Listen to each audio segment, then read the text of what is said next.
hebatnya koperasi Baitul Qirot Baburayan ini hanya satu-satunya koperasi di Indonesia yang bisa menjual kopinya langsung ke Starbucks.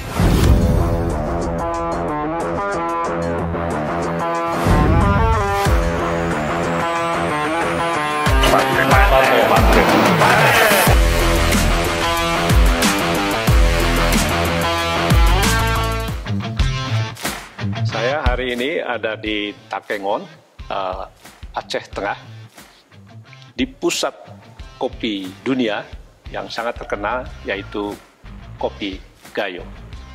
Nah, ini adalah gudang milik koperasi Baitul Qirot Baburayan, dan di samping saya ini ada Pak Rizwan Husin, ketua koperasinya, dan di samping saya juga ada Pak Bupati Kabupaten Aceh Tengah, ya, dan Pak Supomo di LPDB.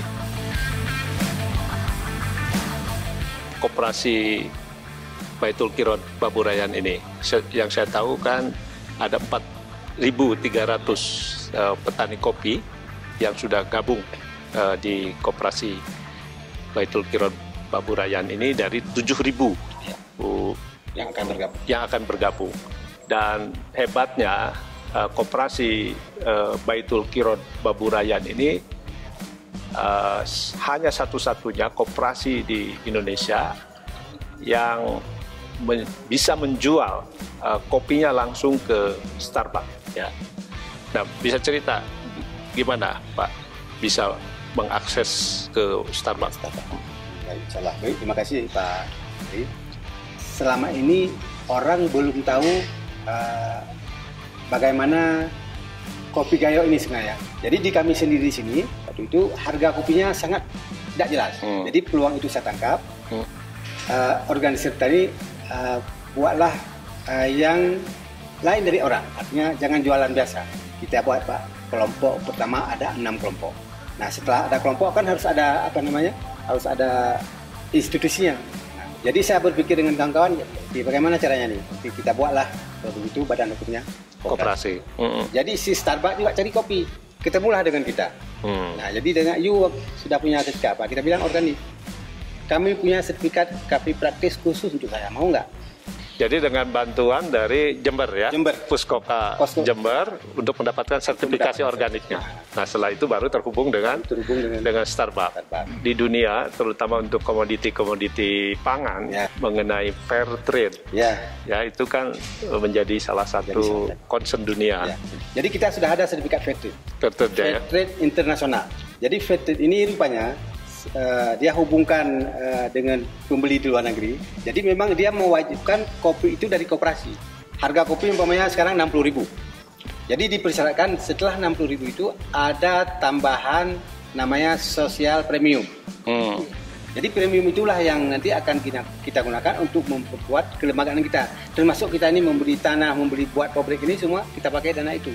Juga bisa kita berikan sedikit share ke petani. Nah, ini cerita Pak Rizwan ini mudah-mudahan juga bisa ditiru oleh petani-petani kopi di daerah lain supaya bergabung dalam koperasi.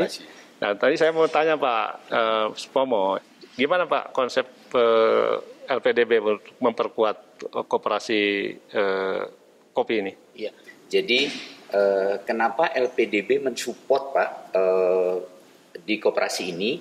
Karena memang di tahun 2000 kemarin saat pandemi kita memberikan support sesuai dengan skema bahwa pemulihan ekonomi nasional Pak.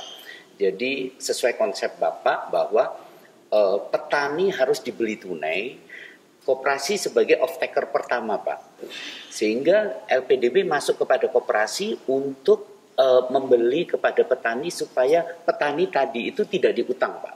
Kalau ke tengkulak lain itu diutang Pak, sehingga pendapatan masyarakat bisa terjaga Pak. Pada saat pandemi ini kan banyak permintaan turun. Iya, permintaan turun, ada kendala pengiriman, tapi kan kita harus hadir Pak kita sebagai kepanjangan tangan pemerintah harus hadir di tengah-tengah masyarakat.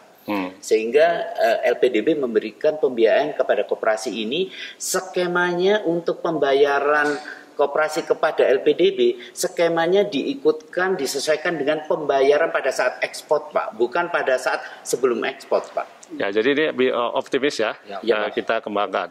Nah, saya sekarang ke Pak Bupati. Pak Bupati, rencananya gimana Pak untuk revitalisasi petani-petani kopi ini?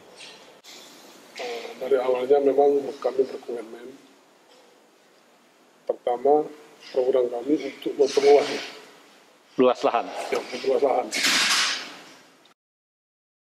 Itu program perlahan-lahan, karena sebagian masyarakat nggak mau. Dia takut namakan. Ya kita sampaikan ya tanaman musiman sambil menunggu panen perdana. Sebetulnya untuk menjamin kelangsungan perekonomian kita stabil, itu harus koperasi. Yang kedua, saya melihat di dalam pandemi ini Batul Kirang masih tetap penjualan lancar, masih tetap Tidak ada PHK.